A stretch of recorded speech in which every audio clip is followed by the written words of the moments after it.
the Second Opinion Sports Medicine podcast to make it official. I'm Dr. Dhokal. I'm Dr. Glass. And we chatted earlier in the week. We were saying, man, we should have recorded that conversation, but I was in my car. Were you in your office then? I was in the office, yeah, in Okay. between things, and I figured, yeah. So, yeah, we should have recorded it, like you said. Well, I didn't. I think I might have mentioned it then, but I'm glad that you called me. It was just a check-in phone call, I think, Yeah, and it was. yeah, it was motivating for me just in the sense of I was getting a little apathetic about one or two things, and your phone call motivated me. So I appreciate it, dude. Yeah, well, perfect. Well, I appreciate hearing that. You never know, what's going on with people's lives, and we've had a couple interesting couple weeks with what we're doing, both with the podcast, without the podcast, and it's good to check in every once in a while on a random day. So. Yeah. And you know Yeah. what? I've been trying to practice, when something pops into our head, it's like the 3 second rule, or there's a rule out there. I forget what it was, but if you don't act on it within a few seconds, then it's gone, So I've really been trying to make a purposeful active action plan of if it pops in, I'm going to react on it as long as I can. And that's what happened. I thought about you, and it doesn't even have to mean like, oh, well, you don't think about me all the time. No, it's not about that, but it's No, like no, like that. something resonated, something clicked. It's like, now go. And so picked up the phone, and sure enough, it was a good combo that we had, and glad we had it. Yeah, I think we're all connected in a way, not to sound too hokey or spiritual, but Yeah. I was driving yesterday and was thinking to myself, when you have those little thoughts, sometimes I wonder if those are, little universal kind of connections or sparks where you can act on them or not act on them. Like you randomly think of somebody, like this morning, my good friend Mike thought of me. I was on a dog walk and he called me and he said, hold on a second, and patched in our other friend Pete. We all went to college together. Pete's in Louisiana, and Mike's up in LA, and I'm down here in Diego. So we all started our week with a little conversation, and we were talking about some college stuff and laughing. And I was Yeah. like, man, I gotta hit the showers and go, boys. But that was fun. So That's good. yeah, it was nice, dude. It was nice. So you kind of sparked that, and it was I appreciate it. So I just want to say thank you. Yeah. Well, perfect. Yeah. Well, you know what today is, don't you? I'm sure you do. Today is championship day. Today is Championship Monday. What do you Monday. think Yeah. about that? Well, to be honest, it was not on my radar until you texted me that, like when we were trying to figure out time. And I'm Yeah. like, oh crap, like I gotta look up. Yeah. So thank you for sparking that. I was like had my blinders on with work, and wasn't even on the radar. So I am excited about tuning in tonight, and especially with San Diego in it. That's awesome. And yeah, we'll go from there. Yeah, it should be a good game. Nobody expected San Diego State to be there. I know a lot of people picked UConn as, to be in the Final Four or the Elite Eight at least. And it's nice to see a local San Diego team go that far. It's the first time in their history they've made it to the championship. But I want to talk about, did you watch the Final Four game for San Diego State? I did not. No. Dude, so let me tell Give you, me. I won't Yeah. go through the ins and outs of it, but I want to speak on one thing, and it was towards the end of the game. There's some lead changes, and San Diego State was down by 1 point with like 15 seconds left. They had the ball.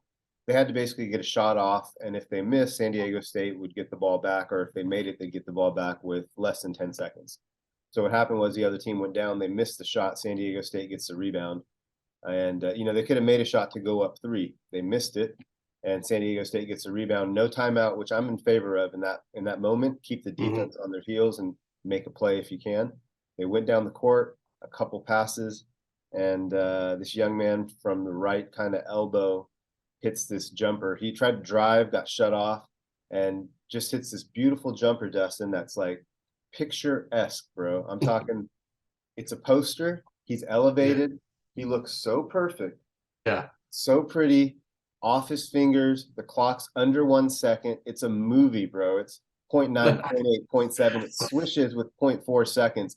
The perfect Steph Curry swish, right? Yeah. And he's like, let's go. Everyone's jumping on him. Like a game-winning shot in anything is pretty amazing. The NCAA tournament, to win a game is memorable. To win it and go to the championship, Yeah. Come legendary. on. That's hats off to that guy, you know? Yeah. That's Legendary. fun. Yeah, dude. I think his whole life trajectory changed Oh based on yeah. the shot, you know? Yeah, I'd love to somehow edit that in there and Yeah. show it if we can. But Yeah. We'll try to make that happen. That's cool. yeah, I mean, I haven't followed every SDSU game all season long, but I definitely have watched them through the tournament and a few games leading up to it.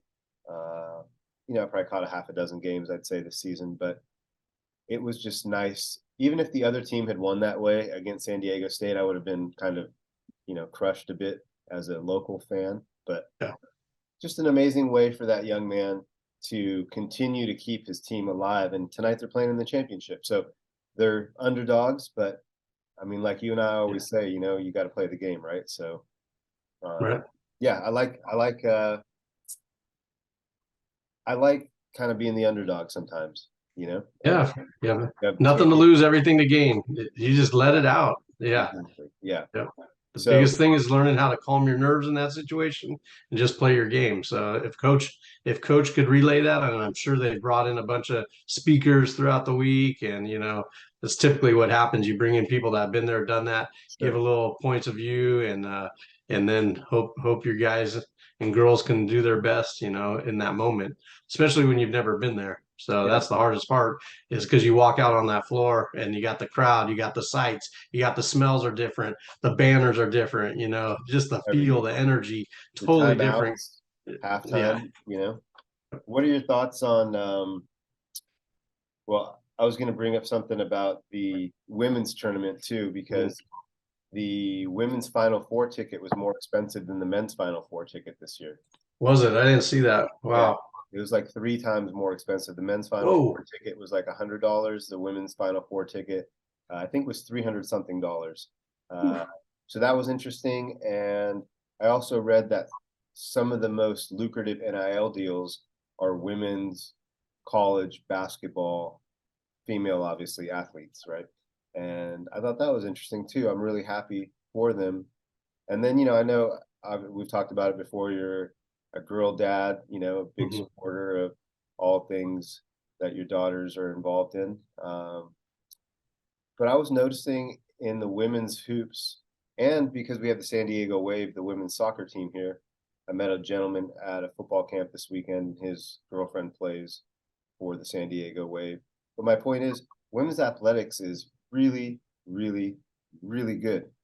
I don't mean to say that like it's not obvious, but the style of the game, like in college hoops, there's a woman who plays, now it's escaping me. I think it's Iowa, and she's like the Steph Curry of college basketball, Right. and she's coming back next year. Uh, for her senior season, I think it is, and Hmm. that doesn't happen in men's athletics often. It's like one Right. and done, and so I think the quality of play. That's what I'm trying to articulate is the quality of play in women's hoops, especially as I saw it in the last couple of weeks. It is different than I remember it in 5, 10 years ago. I mean, they are Yeah. really, really good with the fundamentals, with the athleticism. It's amazing. What have you caught any? I know you watch a lot of different types of sports. What are your thoughts on that? Yeah, no, it's exciting. Definitely an exciting time, and I think we're going to see more and more of those women come back. As before with the WNBA, now they had an opportunity to leave college and make some money, right? Mm-hmm. Well, I think we might see the seniors or the juniors and going into senior year returning now, whereas before they might have left a little earlier, which far and few between. But I think we're going to see now with the NILs, the girls now can make tons of money in Yeah, college. They don't necessarily need to go to the WNBA, and they can stay, get their education, then go WNBA and still make tons of money during that last year, probably even more with all the endorsements and multiple streams of finances coming in. So it's pretty cool. So, but yeah, the exciting. play is ridiculous. When Kobe was forming, the Mamba, teams and basketball, and he had the women going, and he was taking Gigi, to the games and stuff, and they were having the women's basketball come out and see what they were doing. I mean, that's when I started to see the change in Right. the mentality. And Kobe, picked up a few of these girls that he saw potential in and kind of mentored them also. And now we're seeing them, they're seniors and they're graduating, and it's kind of fun to see them have that mentality. Like they can do just as much as anybody else. And I think that's where we're seeing that mentality change because they are playing amazing. They're so physical. Now we're seeing, and this has kind of been the storyline with this year, and I think that's why it's been televised more. The media more. They're trash talking a lot more. I mean, I'm sure you've seen that.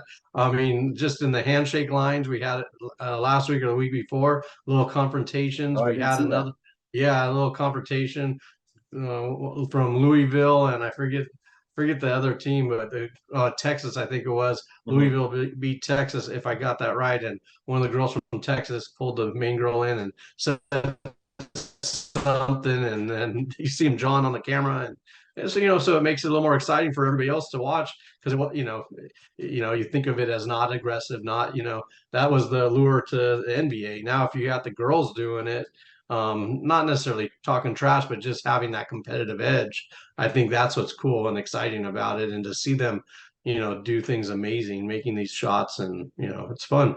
It's really cool to see. There's a set of twins that's at the University of Miami, and they're hoopers. Have you seen them? Yeah, So they're pretty popular on social media. But one of the twins, and I forgive me for not knowing which one of them, hit you know, I think she hit two free throws. They were up one. She hit two free throws to go up three in the tournament.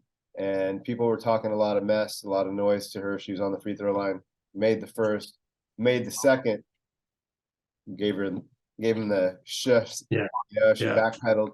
And I was kind of thinking to myself, one, good on her for having the presence to be present and execute something that she's done before, right? Not let the pressure get to her. And I yeah. want to talk about something else I saw at football camp this weekend. But and then I also thought, man, that's good for her brand, right? She sunk Yep. that free throw and then was like, Yep. I'm hurt, like Yep. don't test me, I do this. Yeah. And it's cool. It's great to see um, college athletes getting paid based off their brand, based off their on the field and off the field sometimes skill set or um, activities, whatever their interests are. Yeah. Yeah, it's nice. How do you feel with your daughter being in college? Are there any, athletes on her softball team that have NIL deals that you know of? Well, to be honest, I think she has the most NIL deals right now Is that right? as a freshman. Yeah. Well, she had a huge social media presence Mhm. before while she was being recruited. She Is that she okay to talk about? I think so. Okay, Yeah. yeah. No, no, it is. No. Okay. Yeah, they have meetings and stuff. And so it's out there because now with NILs, they're trying to get companies, out there and trying to endorse them. And there's all these platforms now that the schools actually set them up with. Um, platform called Open Doors. Most of the colleges have their athletes on that, and when they come in, they have big NIL meetings now, and they set them up with these platforms. And basically, it has where a company, if they're looking to endorse a product or something, can go to the Open Doors, type in what they're looking for, and all these profiles of different athletes will come up, and then it will have their price on there, what it Wow. costs. And so to do like a cameo or a meet and whatever it is, and then they can be contacted through that. So there's a lot of different platforms. So there's different ways to do it. Even like they've been doing it for a while, but pro athletes and college athletes, if somebody's a fan, can call them up and say, hey, can you wish my daughter a happy birthday? And you either do a voicemail for one price, or you do a Right. screenshot for another, or you do an actual live call for another price, right? That's And you cool. can spend, and then you get to, it's pretty cool. You get to set the parameters. It's totally safe. It's streamlined, so it's pretty cool. So I don't know if my daughter has the most. I shouldn't say that, but I know she's pretty well involved with the NILs and has a lot of these companies that she works with. She has to do weekly assignments or things that they'll ask her to do to help with their brand and stuff. So Super she enjoys doing it. That's super interesting to me. I'm sure I'll have more questions about that down the road. So, I'd Yeah. like to learn more about it. And yeah, I mean, there's, three major colleges here in San Diego, SDSU that's playing tonight in the men's basketball championship, and then USD, UCSD, and all of them have athletic teams. And, as you and I treat athletes of all levels, it's interesting to me and it's something I'd like to learn more about. Yeah, it's important to know about. I think as a business, we all need to be especially down there. Like you can hire one of these, Yeah, athletes for promotions, and I mean we can for this podcast, and it works really well. It gives back to them, and they do us a favor, and it's really good. It's good business. for sure. Yeah. Um, I wanted to talk about, we talked about pressure for a second, and I wanted to talk about an incident, not really an incident. I worked at a football camp on Saturday, and one of the athletes there said something, and I thought of you, and then immediately I thought of, like, man, what would Dustin have to say if him and I were talking about this? And then I thought, if Kobe was talking to this athlete, what would he say? Or what would one of my NFL players say to this kid who was struggling? And so the football camp was put on by Nick Novak. He's a ex NFL kicker, kicked for the Chargers, kicked for the Houston Texans. Had the pleasure of getting to know him when he was on the Chargers, and he came out to support Corey's pancake football camp last week, um, which I went to, and that was a great time. Kids loved it. Nick was there also helping with the kids, and so I told him I'd go out to be there, available if any of the athletes there needed anything. So he hosts an annual football camp where he brings NFL long snappers, punters, and field goal kickers. So special teams kind of, and hosts them, has scouts there, have the cameras there, takes official stats. And so everyone's kind of trying out. These are Canadian football players, ex NFL guys, guys out of college who are trying to make the pros. I met a gentleman, young man, athlete, had a little bit of an accent, pretty slight looking guy. And I said, "Where are you from?" He said, "Italy." And I said, "Where in Italy?" And he goes, "Milan." And I was like, "Oh man, no way, dude. Like, how long have you been here in California? I thought maybe you went to college here." Dustin, he said he flew in on Thursday. This was Saturday.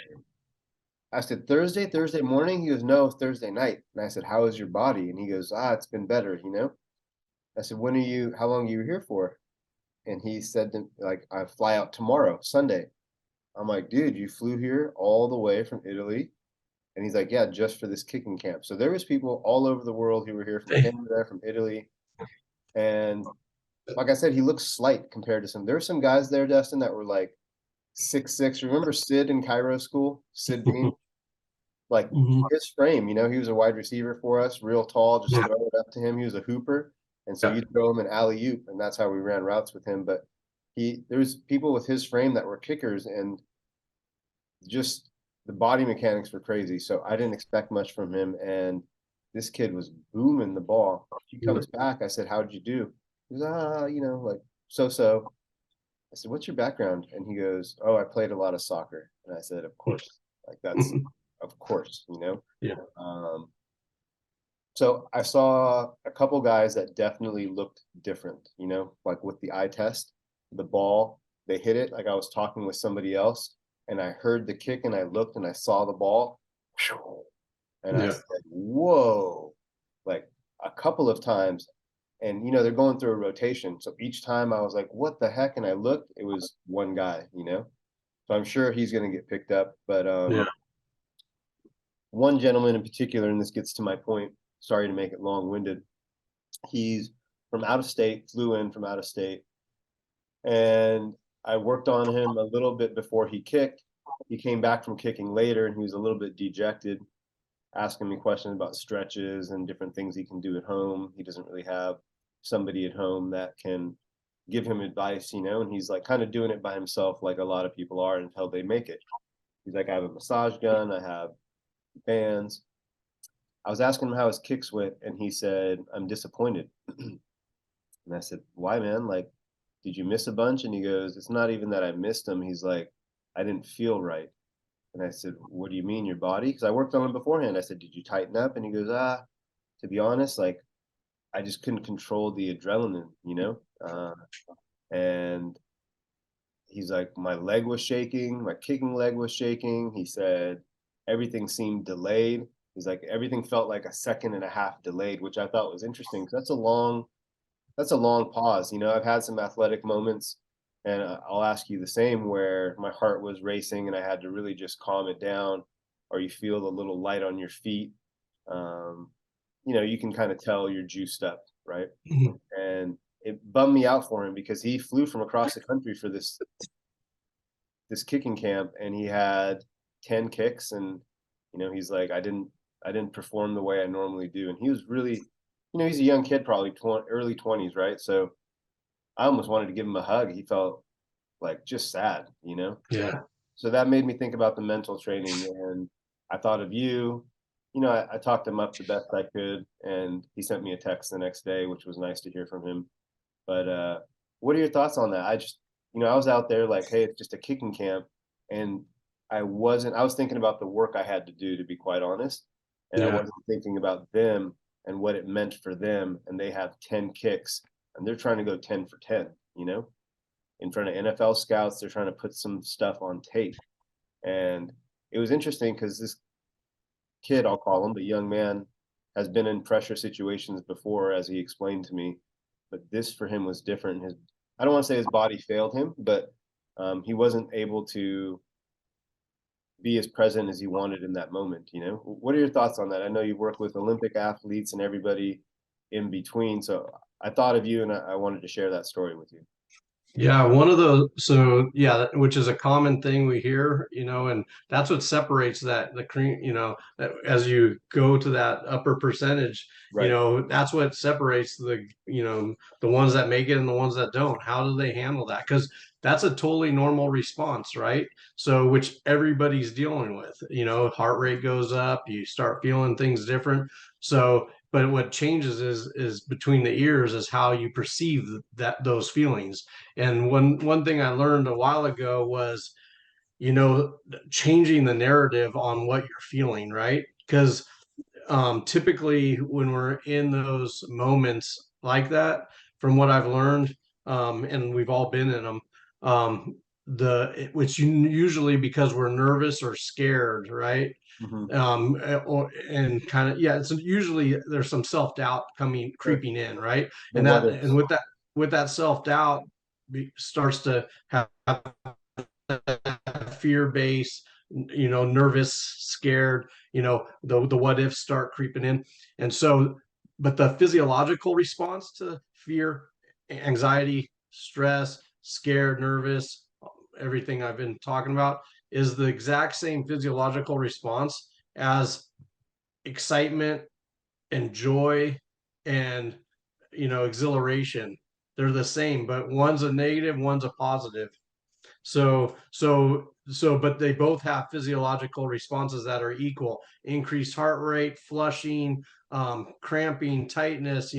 But when we're excited and we're happy about something and joyful, we don't let those physical things hinder us or stop us. But when we're scared and fearful or nervous, the physiological response will actually hinder us, right? Sure. So one of the things I learned from a lot of the Olympians and a lot of the people in high pressure situations, whether it's entertainment or sport, is that they've really learned to change the narrative. And as soon as they start feeling those butterflies, they think of them as excitement and turn that into an exciting time. Exciting. They get the opportunity to do this. They get Gotcha. to, and so that would be the Get the biggest chance to advice. be the hero. You get the Yes, chance to and whatever it's you and it's frame it different. exciting because it's the same thing. My heart's racing, I'm excited, I'm in love, all this kind of thing is Sure. exciting. And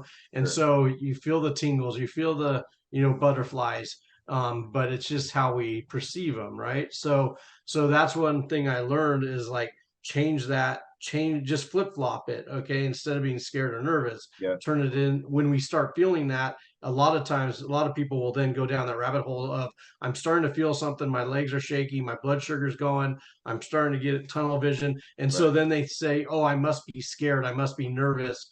Instead, when they start feeling that, they should start thinking about how excited they are to be in this situation. I've worked so hard to do this. And usually their bodies will take over, and it's a trained thing, right? But that's one thing I've seen or learned from, and even passed on to my own kids. Like when I heard that and learned that, I thought, man, it's such a powerful message to practice as soon as we As soon can, as you as can. early Right. as we can. But if we Right. don't learn it till we're in our 40s, 50s, 60s, it's never too late to start changing the story we tell ourselves, because again, it's the same physiological response, That's but wonderfully said, dude. That's like mhm, well explained.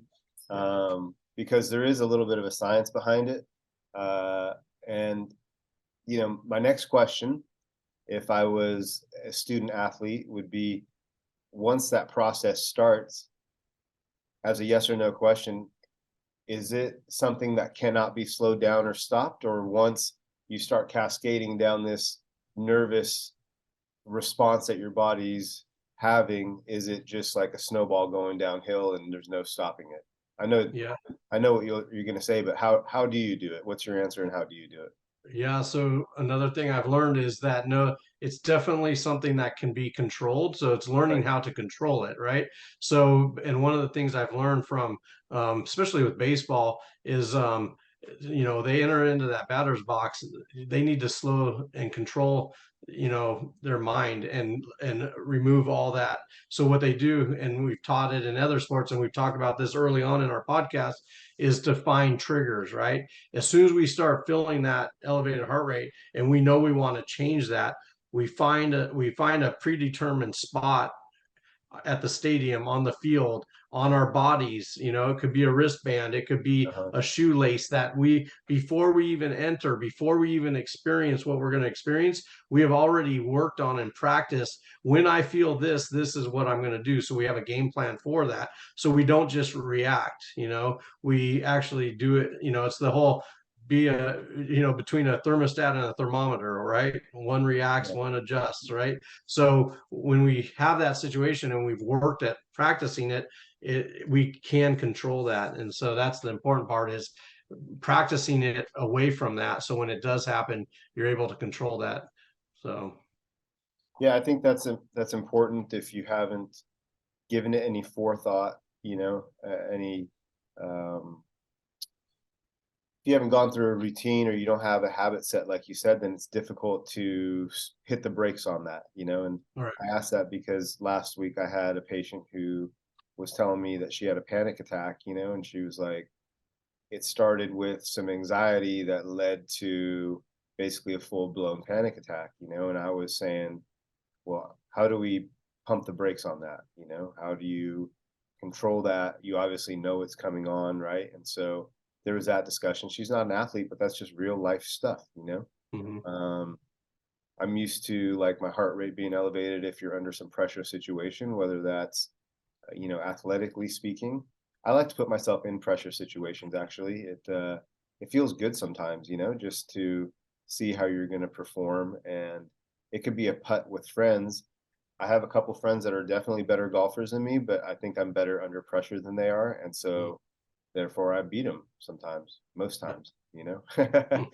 And I think part of it's the pressure, but it's not just athletically. Like I had a big meeting last week, and I was kind of surprised because I mean, like I started my day, Dustin. I was having breakfast at the house, and my heart was pounding, and I was kind of laughing to myself, thinking, I can't remember like if I had like a free throw or a fourth down pass for $1 million, I wouldn't be like this. And Right. I'm in tons of meetings, but for some reason this one, had my body responding differently, and I hadn't had that in a long time, and so I was just reverting back to some like athletic ways of pausing, concentrating on breathing. I let it be for a little bit because I thought it was kind of comical, even though it was like Yeah. annoying at the same time. I was Yeah. like, is this really happening to me right now? Like, bro, what is going on? You know?